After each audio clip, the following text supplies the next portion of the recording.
ओम हरि ओम हरि ओम हरि हरि बोल। जय हो।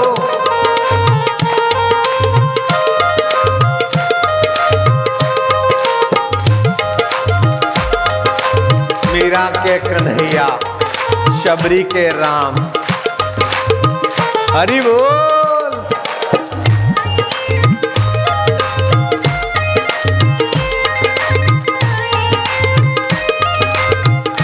हरि ओम हरि ओम हरि ओम हरि ओम हरि ओम हरि ओम हरि ओम हरि ओम हरि ओम ओम ओम ओम ओम ओम ओम ओम राम राम राम राम राम राम। बोलो सावलिया सेठ हरी। बैठ। क्या हाल चाल है अंधात्रे? आनंद है? ओम नमो भगवते वासुदेवाय। ओम नमो भगवते वासुदेवाय। वासुदेवाय वासुदेवाय प्रीति देवाय प्रीति देवाय भक्ति देवाय भक्ति देवाय माधुर्य देवाय माधुर्य देवाय मम देवाय मम देवाय प्रभु देवाय प्रभु देवाय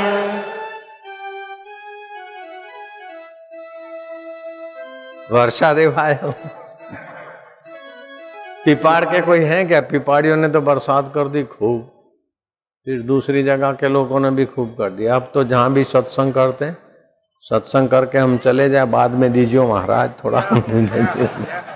अब वो शर्त डाल देते, अभी चाहिए क्या बरसात? थोड़ी देर के बाद आवे तो क्या घाट, बाद में आवे, अभी जरा ये चलने दो, नहीं तो फिर भागा भागी होगी। नारायण हरि नारायण बोलो ने, कंजूसी की कर करो दादा। नारायण हरि नारायण हरि नारायण। कथा में एक एक कदम चल के आते हैं, गाड़ी मोटर से एक एक यज्ञ करने का फल होता है, लेकिन बैठे हुए को पीठ से के आगे आते वो फल नाश हो जाता है, बैठे हुए के हिस्से चला जाता है, खुद ठन ठन पाल। ऐसे ही सत्संग सुनते सुनते बीच में से उठ जाता है तो सत्संग का अनादर करने का पाप लगता है, सत्संग का पुण्य बिखर जाता है। प्रारब्ध बड़ा कि पुरुषार्थ बड़ा, इस बात पे थोड़ा सा विचार करो तो आप दंग रह जाएंगे। आपके पास धन सामग्री है तो भी ईश्वर प्राप्ति कर सकते, निर्धनता और बेवकूफी है तो भी ईश्वर प्राप्ति कर सकते, विद्वता और महानता है तो भी ईश्वर प्राप्ति कर सकते। अगर धन है और ईश्वर प्राप्ति का रास्ता नहीं है तो आप रावण के पड़ोसी हो, हिटलर सीजर के पड़ोसी हो। धन और सत्ता है और ईश्वर प्राप्ति का उद्देश्य नहीं है तो आप मुसोलिन और इब्राहिम लिंकन के पड़ोसी हो। मनुष्य जीवन शाश्वत सुख, शाश्वत ज्ञान, शाश्वत अमृत पाने के लिए झूठ बोलने की आदत है, ठीक है, उसका सदुपयोग करो। आपके पास क्या है उसका महत्व नहीं है। धन सामग्री पद सत्ता है उसकी कोई वैल्यू नहीं है। गरीबी दरिद्रता और अनपढ़ता है उसकी कोई चिंता नहीं है। आप इसका उपयोग कौन से ढंग से करते। अगर झूठ बोलने की आदत है तो बोलिए खूब झूठ, लेकिन ईश्वर प्राप्ति का उद्देश्य बना लीजिए। मजाक की आदत है तो करिए खूब मजाक, उद्देश्य ईश्वर प्राप्ति का। अनपढ़ है मूर्ख है, रहने दो अनपढ़ता और मूर्खता, उद्देश्य ईश्वर प्राप्ति का करके फिर देखो ये अनपढ़ता और मूर्खता भी ईश्वर को प्रकट कर देगी। आपके पास धन है, मान है, यश है, से आप बड़े आदमी नहीं हो जाते। बड़े अहंकारी तो बन सकते, बड़े आदमी नहीं हो सकते। मूर्ख लोग तुम्हें बड़ा आदमी भले मान ले, लेकिन वास्तविक में तुम्हारा बड़प्पन दब्बू है, दब्बू, 2 पैसे का भी नहीं है। तुमसे कोई बड़ा आएगा तो बड़प्पन दब जाएगा। पिया पानी निकलेगा नहीं, पेशाब रुक गया तो तुम्हारा बड़प्पन दब्बू हो जाएगा, ये बड़प्पन डॉक्टर की शरण चला जाएगा। ये दुनवी तुम्हारे बड़प्पनों की कोई वैल्यू नहीं है। अगर इस बड़प्पन को ईश्वर की महत्ता, ईश्वर की प्रीति, ईश्वर की सत्ता के तरफ नहीं मोड़ते तो ये बड़प्पन आंख की ककरी, गले का फांसा जन्म मरण की मुसीबत बना देता है। कल भजन गाने वाले ने गाया था, जिनके पास कुछ नहीं है उन पर हंसती है दुनिया, जिनके पास सत्ता है, धन है, सब कुछ है, उनको देखकर जलती है दुनिया। लेकिन वे भी लोग हैं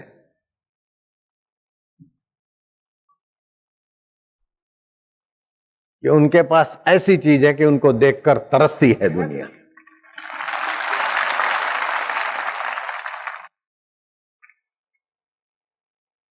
गरीबों को देखकर, दरिद्र को देखकर, अनपढ़ को देखकर, अयोग्य को देखकर हंसती है दुनिया।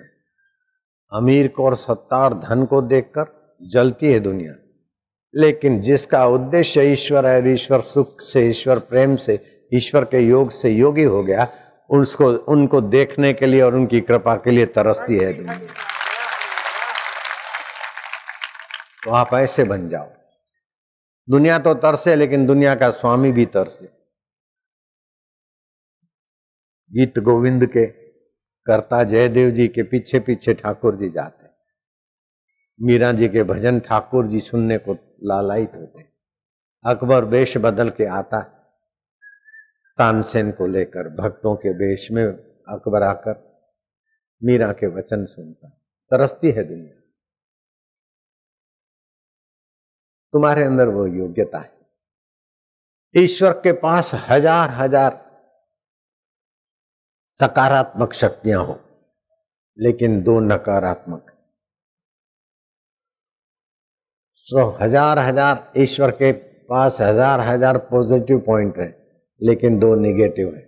हमारे पास हजार हजार निगेटिव पॉइंट है, लेकिन 2 पॉजिटिव है। ईश्वर का निगेटिव और हमारा पॉजिटिव। लाइट वाले जानते हैं, निगेटिव पॉजिटिव छेड़े मिलाने से बिजली काम करने लगती। क्या ख्याल है?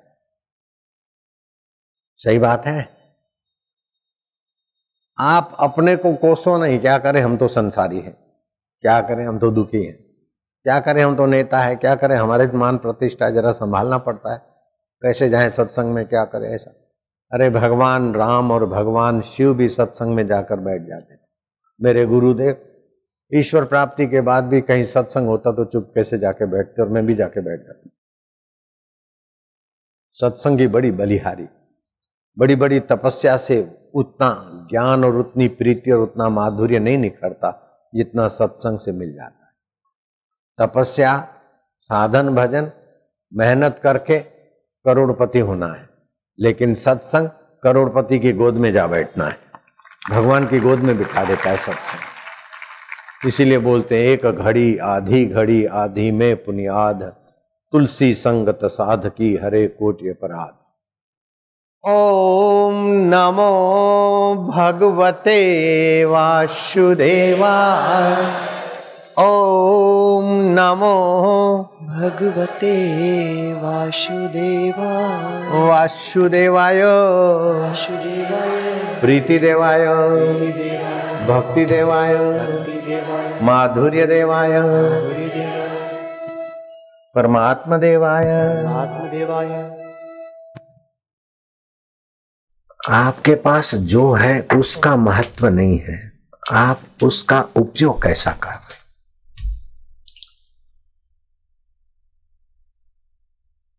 एक बाई अपने पति के साथ वृंदावन की सड़कों से गुजर रही थी। तेज रफ्तार की गाड़ी चलाने वाले ड्राइवर ने असावधानी से थंबे से टक्कर मारी। ड्राइवर और पति वहीं मर गए। उस बेचारी को 3 फ्रैक्चर हुए और 1 साल तक आगरे के हॉस्पिटल में पड़ी रही। न बैठ सके न चल सके। मिलने वालों में से किसी ने कहा कि तुम सत्संगी हो। उड़िया बाबा जहां इंदिरा गांधी की गुरु मत्था टेकती, ऐसे उड़िया बाबा का सत्संग सुना, फिर भी तुम्हारे को ये मुसीबत। बोले मुसीबत उन लोगों के लिए जिनको सत्संग नहीं मिलता। मुसीबत उन लोगों के लिए है जिनको मिली हुई परिस्थिति का सदुपयोग करना नहीं आता। अनुकूलता और प्रतिकूलता ये ताना बुना है, ये विकास के लिए दैविक विधान, दैविक वरदान, दैविक व्यवस्था है। तुम अभी आए और मेरे चेहरे पर तुम मरीजों की नाई दुख देखते क्या? मैं अभी हंसती खेलती फलाने भैया से बात कर रही थी और तुमसे भी मैं स्वस्थ लोगों की नाई बात कर रही हूं। पति मर गए, उसका दुख है क्या? पति की परायणा थी, पति की भलाई के लिए हम सब कुछ करते थे, लेकिन पति मर गए, ऐसी दुखद अवस्था का मैं सदुपयोग करती हूँ। मुझे फ्रैक्चर हुआ, उस दुखद अवस्था का मैं सदुपयोग करती हूँ। मेरी गाड़ी एकदम गड़बड़ हो गई, उसका मैं सुखद उपयोग करती हूँ। परिस्थिति कैसी भी आए, अपने चित्त में दुखाकार वृत्ति पैदा होगी, लेकिन दुखाकार वृत्ति को बदल कर भगवताकार वृत्ति करना, यह है सदुपयोग। धन आया, सत्ता आया, योग्यता आई और अहंकार बढ़ाया तो आपने दुरुपयोग किया। धन से बहुजन हिताय बहुजन सुखाय की नजरिया बढ़ी और मिली हुई योग्यता और सत्ता का आपने सदुपयोग किया तो आप और ऊपर उठेंगे, अनासक्त भाव से और ऊंचाइयों को छुएंगे। बाह्य ऊंचाइयां दिखे चाहे नहीं दिखे, लेकिन अंतरात्मा की संतुष्टि, प्रीति और तृप्ति आपके हृदय में आएगी। धन और सत्ता आई और आपने गलत कर्म किए, लोगों ने भले अनजाने में आपकी जय जयकार की, वाहवाही की, लेकिन अंतरात्मा क्रोधता रहेगा। कुत्ते को चोट लगती है ना, कहीं घाव होता है, तो कुत्ते की जीभ में एक ऐसा द्रव्य है जो घाव चाटता है, उसका घाव मिट जाता है। उसे एंटीबायोटिक लेने की, इंजेक्शन लेने की जरूरत नहीं पड़ती। कुदरत ने कैसी व्यवस्था की। बंदर को चोट लगती ना, वो खुजलाता है और घाव बढ़ा देता है। तो जो समझदार है, मुसीबत के समय भी भगवत रस से उस मुसीबत को मिटाने की योग्यता, द्रवित चित्त पैदा कर देता है। लेकिन जो अहंकारी है, धन आया तो भी खुजला के रोग को बढ़ाएगा और निर्धनता और परेशानी आई तो भी खुजला के उसको बढ़ा देता है। बंदर खुजला कर पीड़ा बढ़ा देता है और कुत्ता चाट कर पीड़ा को गायब कर देता है। भक्त भगवत प्रीति का रस चाट के विघ्न बाधाओं को छू कर देता है। वो बाई ऐसी भगवत रस से तृप्त रहती थी कि डॉक्टर भी दंग रह गए और पति और ड्राइवर ऑन द स्पॉट मर गए। उसी समय 3 फ्रैक्चर वाली कहराने वाली बाई को अगर सत्संग नहीं होता है करके उसी समय या तो हार्ट फेल हो जाती, नहीं तो और गहरी बुराइयों की शिकार होती। मिली हुई परिस्थिति का सदुपयोग किया तो स्वस्थ हुई, अस्पताल से छुट्टी मिली और बाकी का अपना जीवन अच्छी तरह से अभी गुजार रही। तो कैसी भी परिस्थिति आए, आप उसका सदुपयोग करने की कला जान लो। बोले महाराज हमको भगवान भगवान तो बोलते हो, हमको भगवान पाने की इच्छा तो है, लेकिन हमारा पति मर गए ना, उनकी याद आ रही है। पति में बड़ा मोह था हमारा। कोई बात नहीं, रहने दो मोह को, पति के मोह को तोड़ो मत। मेरे पति देव चले गए और भगवान के तरफ गए। एक सामने भगवान खड़े और पति देव उधर जा रहे। पति देव परमात्मा की तरफ गए, ऊपर के और उठे। ऊपर उठते उठते उठते उठते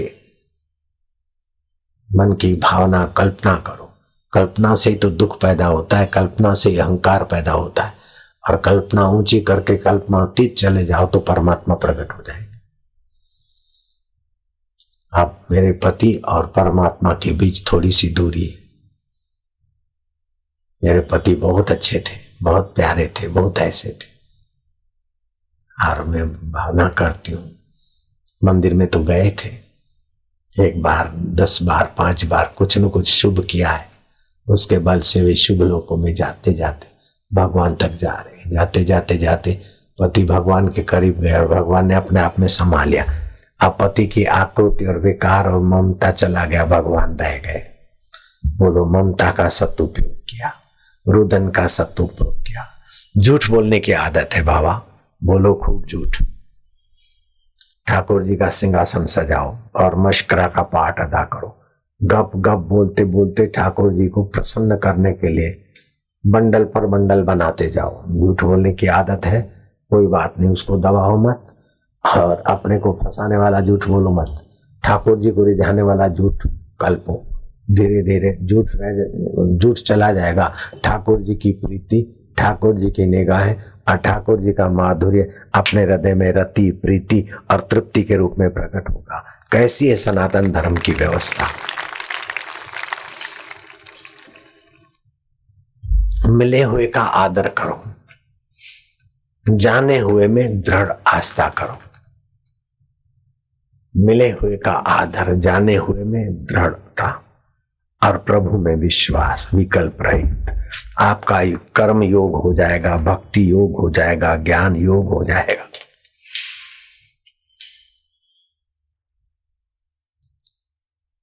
एक महात्मा संध्या के समय कहीं से गुजरे थे। कुछ पुरानी घटना है।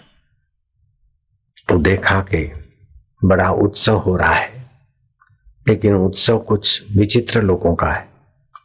कोई ऊंचे आसन पर बैठा है और लोग कई से आकाश से चीजें, वस्तुएं, मजलिस की आ रही हैं। दूर बैठे बैठे महात्मा ने सारा तमाशा देखा। नजीक गए तो उस मजलिस का रखे वाला लोग जो थे, उन्होंने रोका। हे महाराज, तुमको डर नहीं लगता क्या? मौत से तुम खेलने आए हो? बोले मौत क्या? मुझे मजलिस हो रही, इधर जाओगे प्राणों से हाथ धोना पड़ेगा। बोले मजलिस में मौत होती? बोले पता नहीं तुमको, तुम अभी जिंदे कैसे हो? ये हमारे प्रेत राजा हैं, उनकी बेटी की शादी हो रही है, इसीलिए मजलिस है। कल रात को उनकी शादी होने वाली है, तो फिर कल से चल रही 3 दिन का उत्सव चल रहा है। बोले किससे शादी होगी? बोले इस नगर का जो सेठ है ना, सगालचंद, उसके बेटे के साथ शादी होगी। नगर का सेठ सगालचंद तो मनुष्य है और तुम्हारा ये जिन्नात साहब प्रेत है, तो उसकी बेटी भूतनी के साथ उसकी कैसे याद शादी हुई? बोले वो बीमारी से पीड़ित है, टीबी से, और मरेगा, प्रेत होगा, और इसीलिए मजलिस हो रही है। सगालचंद का नाम तो सुना है, उसका बेटा टीबी की बीमारी से ग्रस्त है और मरेगा, फिर प्रेत होगा, और तुम्हारे प्रेत राजा की कन्या से उसका विवाह करोगे? बोले हाँ, वो बड़े आदमी का लड़का और बड़ा आदमी, तो हमारे में ऐसे ही होता है। श्यामदास, नवल शाह, साकरचंद परंपरा वाली पीढ़ी, और उनका लड़का प्रेत हो। श्यामदास महात्मा चकित हो गए, वापस लौटे। नगर में जांच किया, नवल शाह, सगालचंद वाले कहाँ है? घर बताया। क्या तुम्हारा साकरचंद बेटा भी है? बोले है। क्या टीबी से ग्रस्त है? बोले हाँ। डॉक्टरों ने जवाब दे दिया है, आखिरी श्वास गिन रहा है। बोले चलो कोई भी परिस्थिति है उसका सदुपयोग करो, मेरे से मुलाकात करा दो। बोले महाराज चलिए, उसे जीवित कर दीजिए। बोले जीवित हो चाहे ना हो, फिर भी भविष्य मंगलमय तो हो। साकरचंद को देखा, जवानी में शादी विवाह के पहले ही दुश्चरित्रता के कारण मिली हुई योग्यता, मिला हुआ यौवन, मिली हुई सत्ता, धन का दुरुपयोग करके विलासी होने के कारण धातु क्षीणता आ गई। अब आखिरी क्षण है, उल्ला उल्ला कराओ, हाथ पैर धुलाओ, बाएं कान में उंगली डालो, दाएं कान से भगवान नाम मंत्र दे दिया। बोले अब प्रारब्ध तीव्र है, पानी आगे निकल चुका है, निकला हुआ तीर तीर वाले के हाथ में नहीं रहता। बच्चे की, युवक की आखिरी सांसें हैं, उसको तो कोई रोक नहीं सकता, लेकिन इसकी दुर्गति तो रुक गई समझो। श्यामदास महात्मा ने लंबी सांस ली, कुटुंबियों को कहा थोड़े से अलग हो जाओ। नवल शाह के बेटे साकरचंद के कान में मंत्र दे दिया, अभी जो वक्त है इसका सदुपयोग कर, जप चालू कर। मैं भगवान का हूं, भगवान मेरे। जो बीत गया मैं पापी हूं ये मत सोच, मैं बड़ा हूं छोटा हूं ये मत सोच, मैं चैतन्य स्वरूप आत्मा हूं, परमात्मा का हूं, बस ये चिंतन कर। ओम शांति, ओम प्रभु, राम राम हरि, जो भी नाम प्यारा लगे, नाम लेने में भगवान की सत्ता काम करती। महात्मा गए, कुछ ही देर में लड़के की मृत्यु हो गई। श्यामदास महात्मा इरादे के पक्के थे।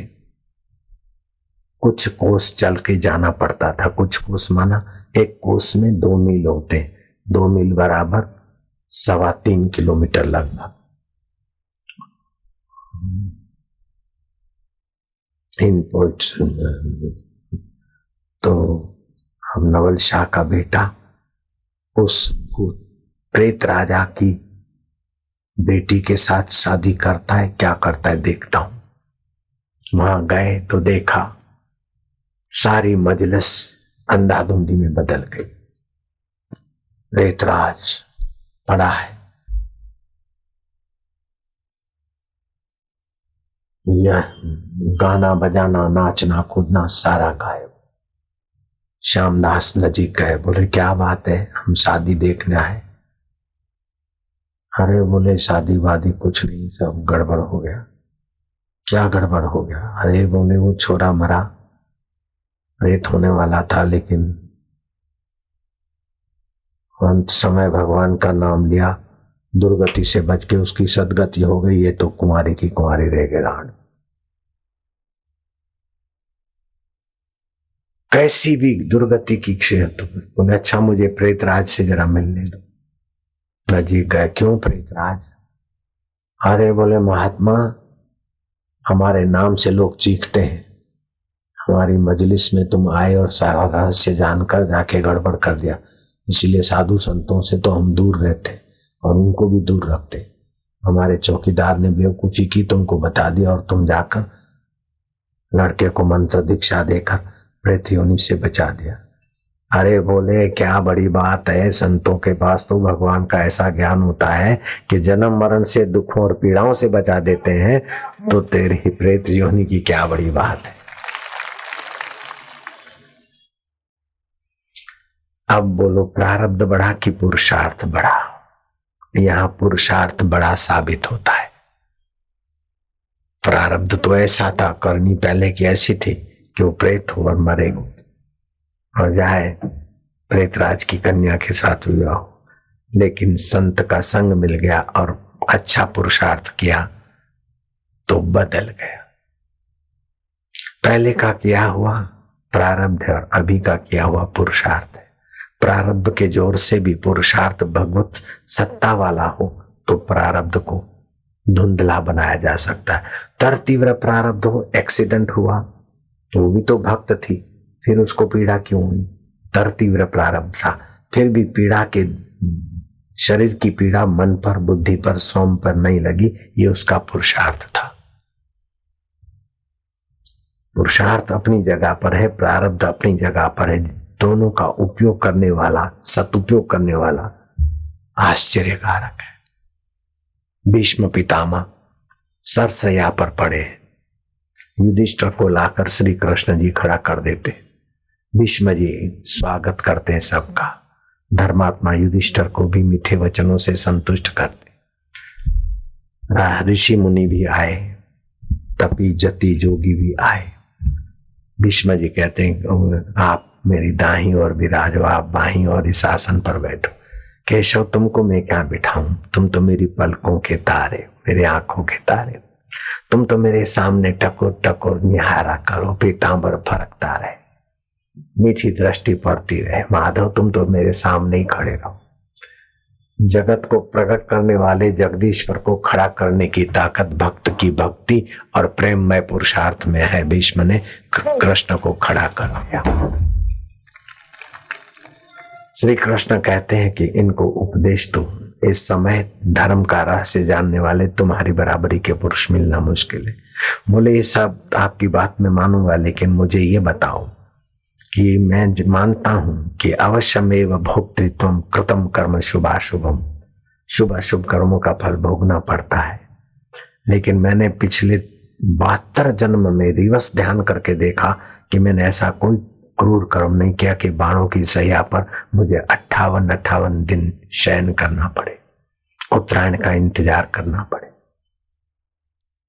कृष्ण हंसकर कहते हैं कि 72 जन्म तक तुमने पिछले कर्मों को देखा, एक जन्म और पीछे जाते तो तुमको दिखता कि आज से ठीक से 73वें जन्म में तुमने आकड़े के पत्ते पर जो तिड़ हैं हरे पंख वाले, उनको पकड़ के, उसको एक मोटे को पकड़ के बाबुल के शूल घोंसे थे। समय की धारा ने वही तुम्हारा आखिरी जन्म है, बाणों के रूप में तुम्हारे से बदला लिया है। भीष्म को संतोष हुआ, युधिष्ठिर को उपदेश दिए। भीष्म पर्व के नाम से आज भी महाभारत में तो प्रारब्ध अपनी जगह पर है, कर्म का सिद्धांत अपनी जगह पर है, लेकिन ईश्वर की कृपा अद्भुत है। गुजरात में नडियाद है, अहमदाबाद के पास, वहां चुनीलाल नाम के एक व्यक्ति रहते थे। गांधी जी के बहुत सेवा कार्य में संलग्न थे, तो गांधी जी के साथ पत्र व्यवहार भी अच्छी तरह से करते थे। उनको हिस्टीरिया की तकलीफ थी और सारे इलाज व्यर्थ साबित हुए। चलते चलते गिर पड़ते, सीढ़ियों से लुढ़क जाते, जीना व्यर्थ हो जाएगा, मुसीबत हो गया। नर्मदा किनारे जाकर जंप मारा पुलिया से आत्महत्या करने को। प्रारब्ध ने लहरियों को ऐसा कुछ व्यवस्था किया। नर्मदा जी पर डैम नहीं बना था, सरदार सरोवर तो भी बना है, 1930-31 की बात है। वो किनारे लगे, किसी साधु को प्रेरणा हुई, साधु आए भरूच के आश्रम से, मूर्छित युवक को उठाया, आश्रम में ले गए।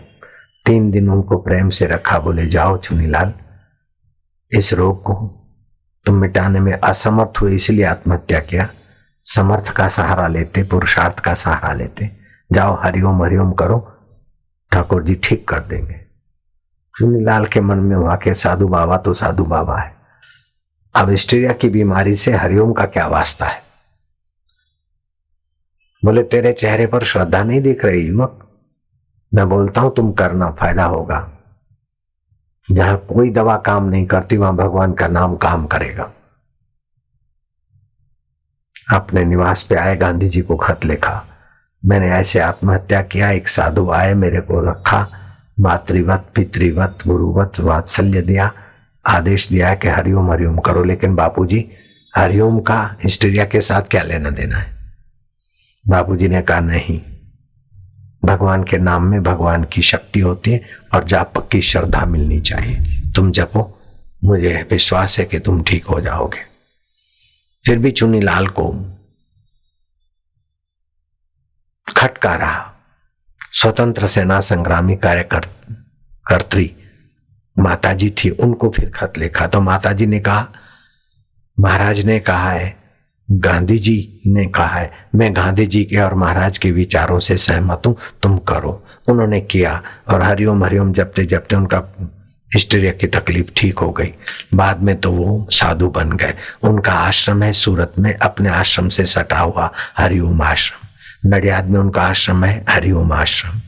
उनका अहमदाबाद में नरोड़ा के पास आश्रम है, मैंने देखा है हरिओम आश्रम। उस महाराज से मैं मिला भी था, बातचीत भी की, बड़े प्रेमी महाराज थे। कहने का तात्पर्य कि भगवान के नाम में भगवती शक्ति भी होती। तन धरिया कोई न सुखिया, देखा जो देखा सो दुखिया रे। शरीरधारी सदा स्वस्थ सदा सुखी सदा रहे संभव नहीं, कुछ न कुछ होता ही रहता है। लेकिन जो सदा है तुम्हारे साथ, जहां दुख और बीमारी की दाल नहीं गलती, तुम उसकी स्मृति उसकी प्रीति जगा दो। तन धर सुखिया कोई न देखा, जो देखिया सो दुखिया रे। उदय अस्त तक की बात कहत हूं, सबका किया है विवेकावे। राजा दुखिया प्रजा दुखिया, रंक दुखिया धन रीता रे। कहत कबीरा सकल जग दुखिया, सुखिया मन जीता रे। दुखाकार वृत्ति से मन हटाने की कला जिसको आ गई, जिसने मन को जीत लिया दुख में गिरने से, अहंकार में गिरने से, पाप में गिरने से, परिस्थितियों का सदुपयोग करने की कला जिसको आ गई, वो सुखिया है। बाकी तो धनी को भी धन के अहम और धन के भोग से परिस्थितियां गिरा देती है दुख में, निर्धन को भी गिराती रहती है, सत्ता वाले को भी गिरा रहती है और निसत्ता वाले को भी गिराती रहती है। सत्ता है फिर भी सत्संग में आना समझो परिस्थिति का सदुपयोग है। नहीं सत्संग भजन नहीं हरि को, सवर्ण राम कथा अनुरागी। जिनके जीवन में सत्संग नहीं है, हरि का भजन नहीं है, साधुओं का संग और भगवान का अनुराग नहीं है, सुत वित्त धारा भवन ममता निसी सोचत मति अति कबहु न जागी। तुलसीदास हरि नाम सुधा तजी, सठ हठी विषयत विष भागी। सुकरक स्वान श्रृगाल सरिस जन जनमत जगत जननी दुख लागी। जैसे सुकर कुकर कुत्ते बाल बच्चे पैदा करते दुख में दुखी और सुख में हकू करते पूछ हिलाते, ऐसे ही निगुरे लोगों की नाई जीवन बिताने वाले को तुलसीदार सावधान करते हैं और अपने चित्त को वस्तुओं के सदुपयोग का, परिस्थिति के सदुपयोग का, भावों के सदुपयोग का फायदा उठाने का सीधा आह्वान करते हैं। रात को सोते समय दिन को अच्छे बढ़िया काम हुए ईश्वर को समर्पित करो। कुछ ग्लानि करने वाले घटिया काम हुए कातर भाव से प्रार्थना करो। फिर सोने की जगह देखो, आपका तकिया पश्चिम के तरफ है तो चिंता आपका पीछा नहीं छोड़ेगी। अगर आपका तकिया उत्तर के तरफ है तो बीमारियां आपका पीछा नहीं छोड़ेगी। आपका सिराना दक्षिण अथवा पूर्व के तरफ होना चाहिए। शयन खंड में जाने के पहले जो एयर कंडीशन की हवा में सोते हैं और पश्चिम का एयर कंडीशन है तो सभी डॉक्टरों से घिरा हुआ व्यक्ति भी स्वस्थ नहीं जी सकता। कूलर और सीलिंग फैन की सीधी हवा अथवा एसी की पश्चिम की हवा अथवा एसी की ज्यादा हवा हमारे स्वास्थ्य की दुश्मन है। कुदरती हवामान में शयन करें तो अच्छा है, नहीं तो कम से कम इन साधनों का उपयोग, बाकी मन की जैसी आदत बनाते हो वैसा मन हो जाता है। जैसे थोड़ा सा भी कोढ़ चेहरे की सुंदरता हर लेता है, ऐसे थोड़ा सा भी लापरवाही आपकी योग्यताओं को हर लेती है। एक राजा के घोड़े सवार थे सिपाही, उनके घोड़े की नाल की कील निकल गई। साथी ने कहा कील निकली हुई है, ठुकवा दे। हाँ बोले ठुकवाता हूँ। नाल की कील ठुकवा दे भैया। हाँ बोले हाँ लगवा देंगे, 2 पैसे का तो काम है। एकाएक राज्य पर शत्रुओं ने धावा बोल दिया। राजा ने चिट्ठी लिखकर उस लापरवाह मूर्ख को दी।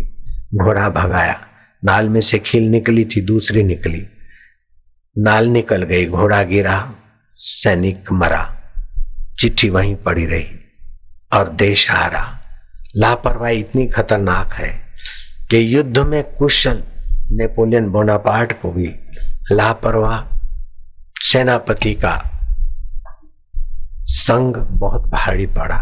नेपोलियन लड़ाई में तो कुशल था, लेकिन सेनापति ग्राउची वॉटरलू युद्ध के जगह आना था, उससे 10 मिनट लेट आया। उतने में तो विरोधियों ने अकेले नेपोलियन, सेना की कमी वाले नेपोलियन को कैद कर दिया और हेलेना जेल में सड़ते हुए जिंदगी गुजारी। अपने कार्य में तत्पर रहना चाहिए, लापरवाही नहीं करनी चाहिए। रोटी पकाते हैं तो ऐसे रोटी पकती रहे, काले दाग हो जाए तो लापरवाह हो। पकती रोटी को थोड़ा थोड़ा घुमा दो और फिर उल्टा दो, फिर सुलटाओ। तेज आग पर काले दाग वाली रोटी बनाना ये लापरवाही है। खाने वाले को एसिडिटी और बदहजमी की बीमारी देने की गलती ना करो। भोजन बनाओ तो ठाकुर जी की सेवा, आप गृहिणी हो उसका सदुपयोग करो। भोजन ऐसा बने कि पति परिवार के गहराई में जो परमेश्वर है उसकी पूजा है।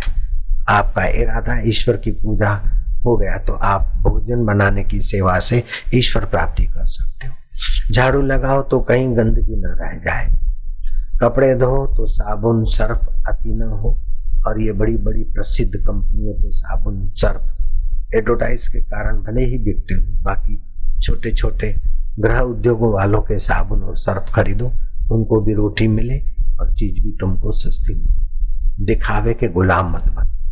ये मौलों ने आकर आम आदमी की रोटी छीन ली और अधिक से अधिक नफा करते और अधिक से अधिक फालतू खर्च करते।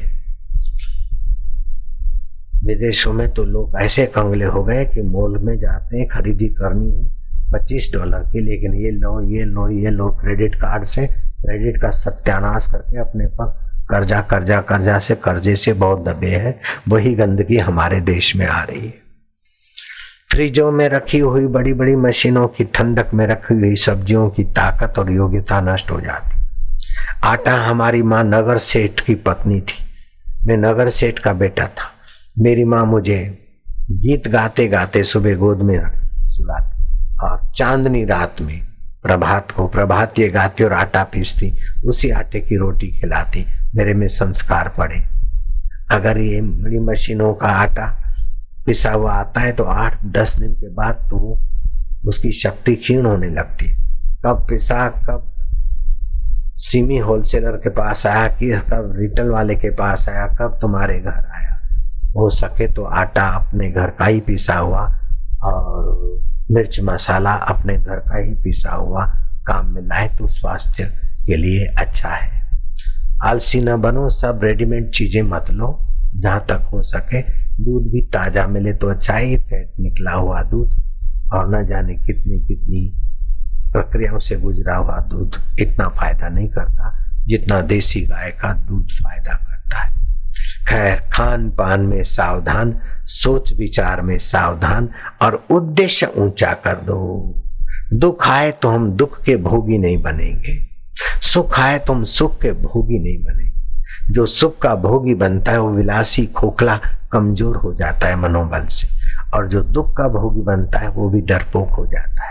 दुख आए तो उसके कारणों को खोजकर दूसरों पर दोषारोपण न करो। आप विवेक बढ़ाओ, वैराग्य बढ़ाओ और भगवान की प्रीति स्मृति में दुख का उपयोग करो। सुख आया है तो भगवत जनों की सेवा में और भगवान की प्रसन्नता में लगाओ। सुखम वा यदि वा दुखम सयोगी परमो मता। सुख और दुख की अवस्था में अगर आपका उद्देश्य ऊंचा होता है तो आप परम अवस्था को पा लेते हो। राजा जनक राज्य करते करते परम पद को पा लिए।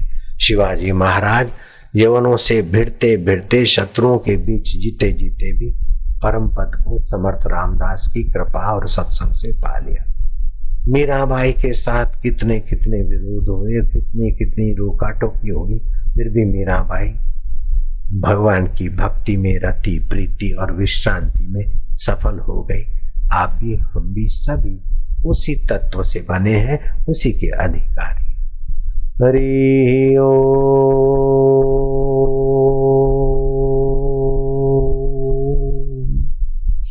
शरीर 5 भूतों से बना है, वो 5 भूतों की प्रक्रिया में जाए, लेकिन आप आत्मा हो, परमात्मा से आए। आप शाश्वत हो, आप नित्य, आप सुख, आप ज्ञान रूप। भगवान सुख रूप है। जैसे भगवान है, बोले यश भगवान का गाओ। भगवान का यश गाने से भगवान का वोट बैंक नहीं बनेगा, अथवा भगवान चाटुकारिता से प्रसन्न होते हो, ऐसी बात नहीं। और भगवान चाटुकारिता के लिए हमें पैदा किया, ऐसा नहीं। भगवान ने हमें पैदा किया है अपना भगवत स्वभाव जागृत करने के लिए। अगर खुशामद खोरी से भगवान प्रसन्न होते हो तो ऐसे खुशामद खोरी के प्रिय व्यक्ति को हम भगवान नहीं मानते, हम कुछ और मानते। भगवान का यश गाने की बात तो मैं भी कहता हूँ, लेकिन भगवान का यश गाने से भगवान का वोट बैंक नहीं बनता, अपितु हमारे अंदर छुपे हुए भगवत स्वभाव की जागृति होती है, शैतान स्वभाव की निवृत्ति होती है। काम आता है हम कामी हो गए, क्रोध आया हम क्रोधी हो गए, लोभ आया हम लोभी हो गए, भय आया हम भयभीत हो गए, बीमारी आई हम बीमार हो गए, चिंता आई हम चिंतित हो गए। लेकिन ये तो लोफर आने जाने वाले हैं, उसको जानने वाला भगवान सत स्वरूप है, सदा है। भगवान चेतन स्वरूप है। बीमारी को पता नहीं, मुझे पता है ये बीमारी है। फ्रैक्चर को पता नहीं मैं फ्रैक्चर हूं, हम जानते हैं तो हम नित्य हैं। फ्रैक्चर पहले नहीं था, बाद में नहीं रहेगा। हम पहले थे, बाद में रहेंगे। तो जैसे भगवान दुनिया के पहले होते हैं, बाद में रहते, हम शरीर के पहले थे, मरने के बाद भी रहेंगे। हम भगवान के सुहृद हैं, भगवान हमारे हितैषी हैं। बीमारी आई तो सावधानी के लिए, और सफलता आई तो उदार होने के लिए। ओम नमो भगवते वासुदेवाय। ओम नमो भगवते वासुदेवाय।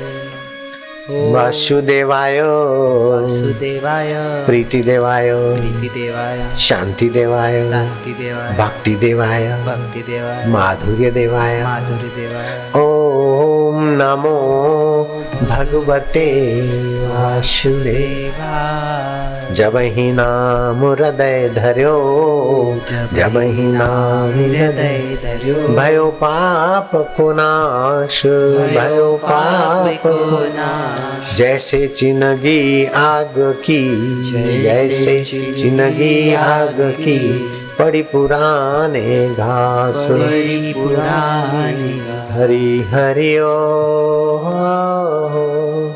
बहा